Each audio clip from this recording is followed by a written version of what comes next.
Olá, meus amores!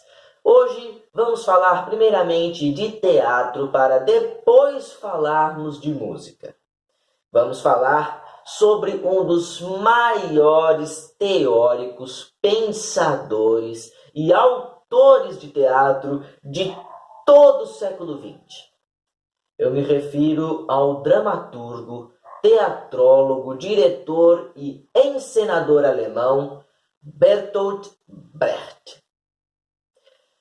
Para compreendermos a teoria de Bertolt Brecht, é preciso saber que ele era completamente contra um tipo de teatro tradicional, no qual o espectador se sentava confortavelmente sobre sua poltrona e assistia à representação de um espetáculo que criava uma ilusão da realidade, portanto, alienando o espectador e o conduzindo ao final a um alívio das emoções por meio do efeito da catarse, conforme já nos dizia Aristóteles em sua poética, lá no século III a.C. Brecht era totalmente contra esse teatro aristotélico. Por quê? Porque depois de uma representação, de uma peça desse tipo, os espectadores poderiam sair tranquilamente com seus amigos e tomar um chá com bolinhos. Eles iam falar da peça? Ah, pode ser. Sobre o que eles falariam?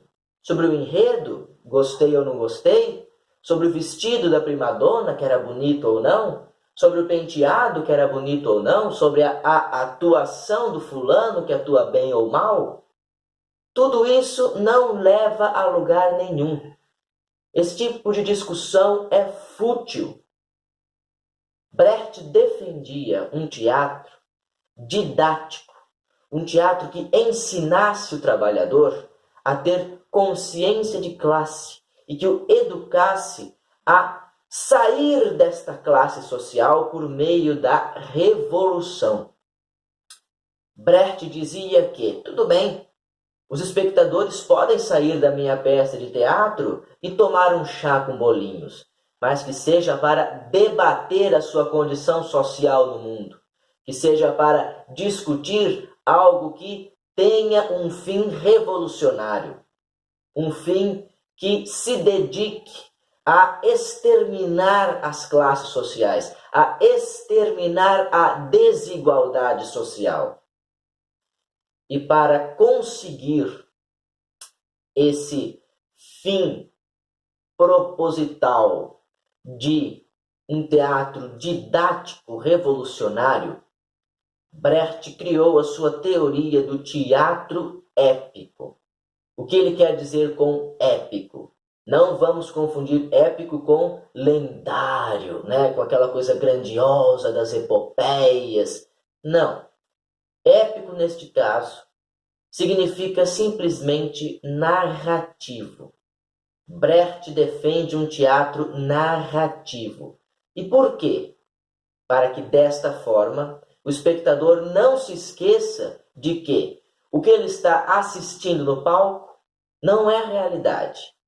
Para que o espectador não se iluda, ele não pode esquecer de que ele está sentado no teatro vendo uma peça. Ele não pode se iludir, sentir como se ele estivesse vendo uma fatia da realidade. Não! O espectador deve sempre lembrar que o que ele está vendo é uma encenação. E é para isso que Bertolt Brecht vai criar o chamado efeito de distanciamento, para distanciar o espectador do que acontece no palco. Ou seja, ele não está imiscuído no palco porque pertencem ambos a uma mesma realidade. Não, são coisas distantes. Palco é palco. É encenação, plateia, é realidade. Esse efeito de distanciamento também pode ser chamado de efeito V, porque no original em alemão, a palavra que descrevia esse efeito é praticamente impronunciável. Deine Blitzach, Ulkenblüter. Só para vocês não dizerem que eu não tentei pronunciar, o efeito de distanciamento em alemão se chama Verfremdungseffekt. Uma palavra que começa com a letra V e, portanto, rendeu o apelido de efeito V. Mas como conseguir esse efeito? Como conseguir que o público espectador não esqueça que está assistindo a uma peça de teatro e que aquilo não é realidade? Bem, uma das principais alternativas que Brecht vai nos propor é a própria narratividade que dá nome à sua teoria de um teatro épico. Mas não se enganem, pessoal. A instância épica sempre esteve presente no teatro, mesmo nos mais tradicionais. Só que neste caso, ela estava oculta, escondida, sob a estrutura do diálogo. Querem um exemplo? Pois bem, vamos pegar um exemplo de tragédia grega, então. Vamos pegar Édipo Rei de Sófocles, que é uma das mais conhecidas. Entra um mensageiro e diz àqueles que estão em cena: povo de Tebas, a rainha Jocasta está morta e o rei Édipo cegou a si mesmo. Todos vão se chocar. Oh, como foi que isso aconteceu? E o mensageiro, então, vai contar para eles, vai narrar para eles exatamente como se deu esta tragédia. Isso é narratividade. Só que o mensageiro está narrando essa história para as demais personagens em cena. Não é como se ele fosse, de fato, um narrador em terceira pessoa que fala diretamente com o público. Entenderam? Porém, no século XX, vem um pensador que vai criar uma das teorias mais brilhantes, uma das que mais vai dar conta de nos mostrar propriamente como o teatro é maravilhoso e como o teatro pode tudo, que é a teoria da dupla enunciação, criada por Jean-Pierre de Rangaer. Ele vai nos dizer que todo discurso proferido em cena tem sempre dois destinatários. Um é a própria personagem com quem o emissor do discurso dialoga diretamente. Então, no caso de Édipo Rei, um dos destinatários do mensageiro seriam as personagens em cena. E o segundo destinatário é quem? É o público. Porque não existe espetáculo sem espectador. Então é impossível que qualquer palavra dita em cena não se dirija, em último caso, ao espectador. Por mais que um espetáculo feche uma quarta parede entre palco e plateia, por mais que ele crie essa ilusão de que o que está no palco é realidade, o espectador sempre vai ser o último objetivo da ação. Neste caso, entendendo a palavra como ação falada. Não é genial? Não é maravilhoso? Não é uma delícia aprender sobre isso? Bem, o Brecht, ele vai justamente se contrapor a essa ideia da quarta parede, né? Ele vai abrir a quarta parede, colocando em cena uma personagem narradora que conversa diretamente com o público e fala sobre aquilo que está em cena.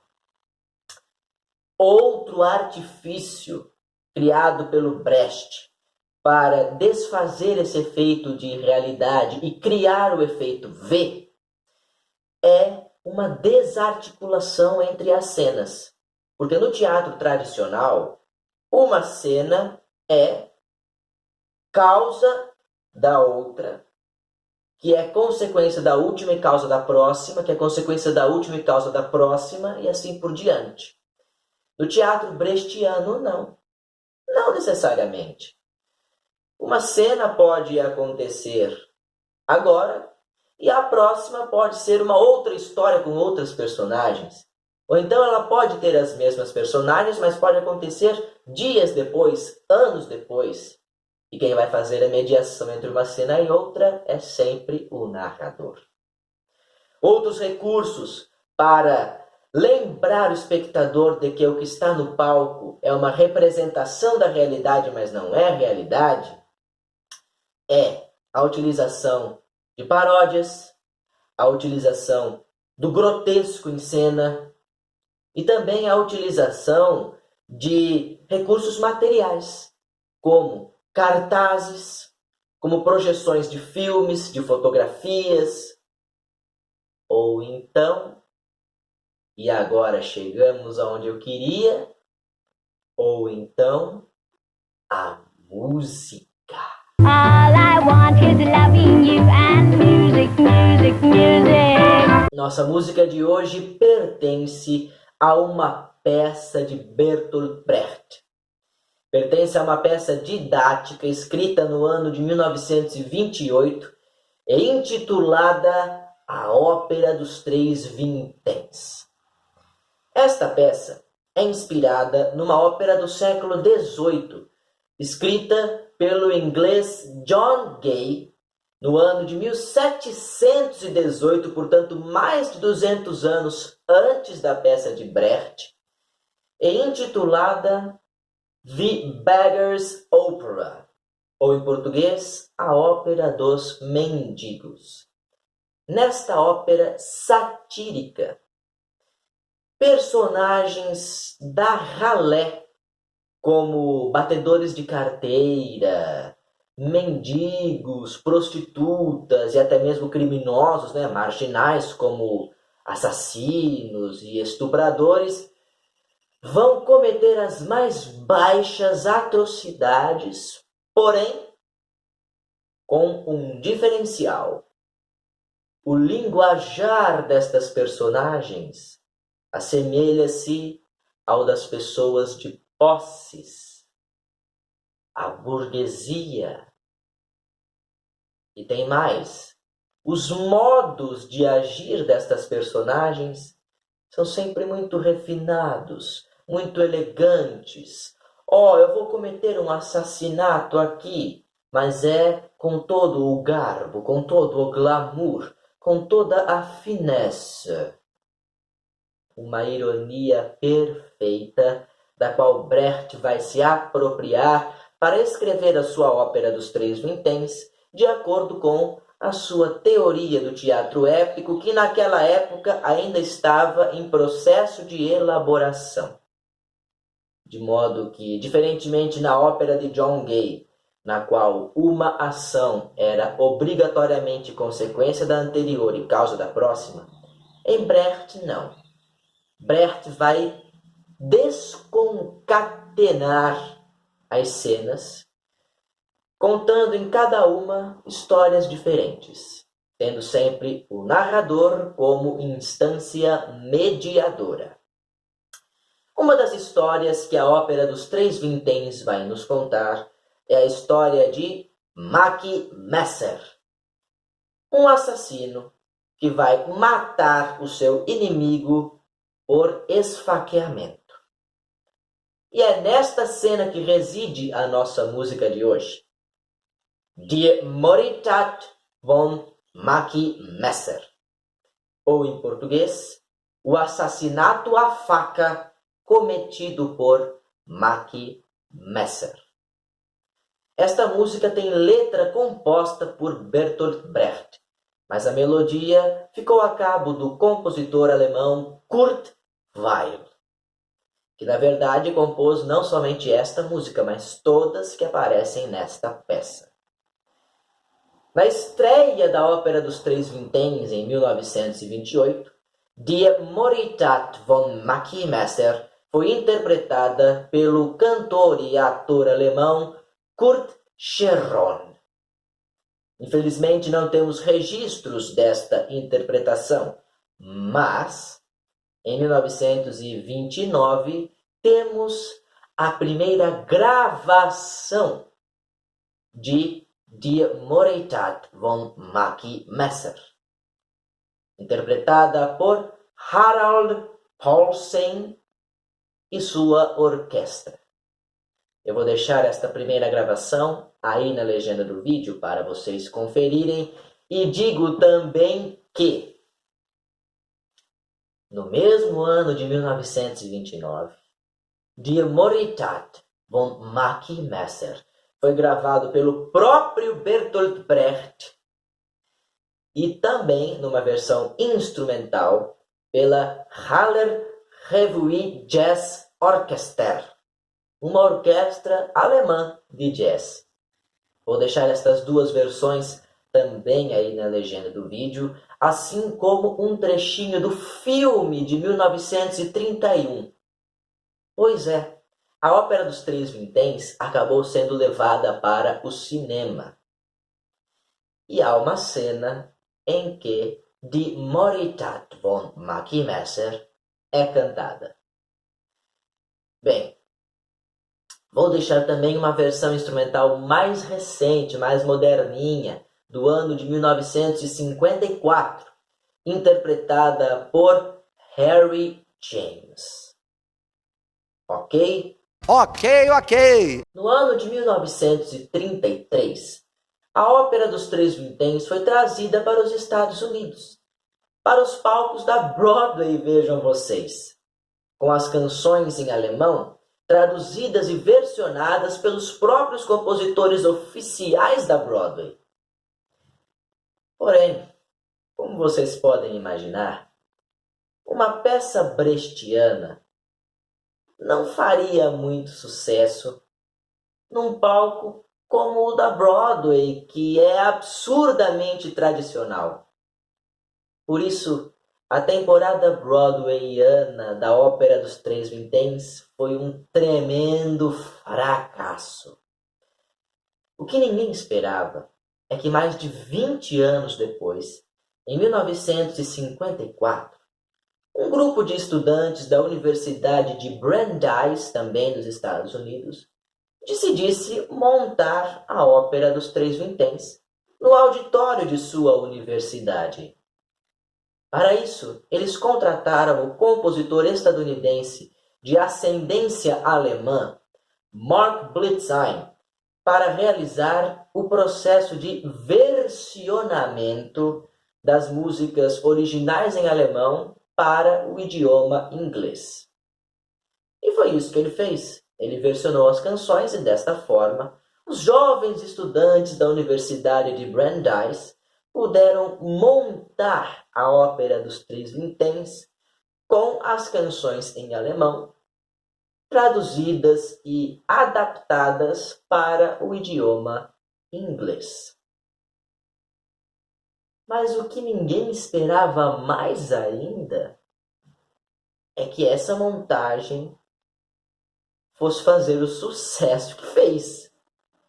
Porque a recepção foi tão calorosa na estreia que no dia seguinte o auditório da Universidade de Brandeis estava novamente lotado.